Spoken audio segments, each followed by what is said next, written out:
I'm just thankful to the Lord and that we're blessed that if you think where we were December and where we're now. So I'm grateful. It wasn't pretty. There's a lot of work to be done.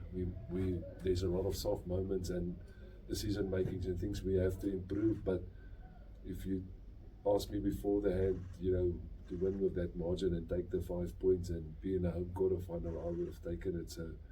So yeah, I know there's a lot of work to be done and a lot of work.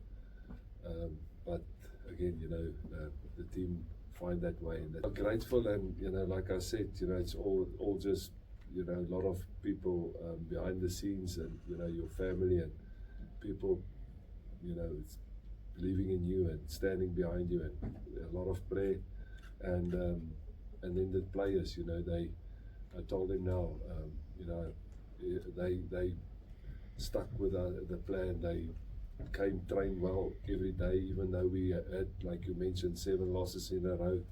The energy was always up, the belief was always there. It was just obviously a few things we had to sort out. And again, you don't want to get carried away because it's only a quarterfinal, but we could have easily missed out on the quarterfinal, and I think that would have been even harder to digest. But it's a lot of people, just doing so good work that I'm grateful for, and most of all that I've said to the players, it's a privilege what we do, and I'm just privileged to be involved with the Vodacom Bulls, and very grateful. A little bit of everything. Like you look at, we turn over ball and then we knock it all. We've got a good carry by Cameron, and then we pass it to Kloppies and we knock it, so and then we put ourselves under pressure, not with the play that we wanted to play out of our 22, the fact that we knock a simple ball that is in your hands, Mapilo throwing the ball from a kick-off, pick and go, and think Kanan is there, out, and then the other one, the offload out to the touchline. It's so there was times that we turned over ball or had momentum, and then it's an easy pass, and then we will throw a bad pass to somebody. So it's just our general skill and finishing and decision making. So I think that we have to focus on. But obviously, the boys will have a bit of a time off now and refresh, because there's the Springbok alignment game. So we haven't got the whole group to train now. And then we'll put a plan in place once we know. Obviously we know that it's always nice to play at home.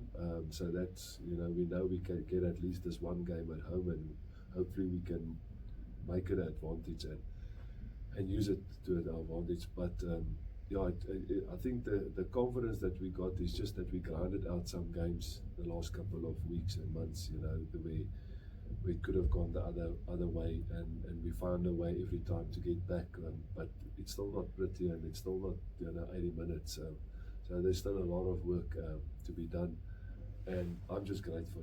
Like I said, this is a privilege to be part of something you love, and to call it your job, and that a lot of people behind the scenes do a lot of good things, and one is grateful to be part of this, and it's just I said way back when we were in the hole of losing, I said, you have to be rooted in something. For each person it's different. For mine, it's my faith, and I just want to thank the Lord for being faithful, and that we can be in this opportunity. But doesn't matter, it's just an opportunity to go further. But a lot of things must happen.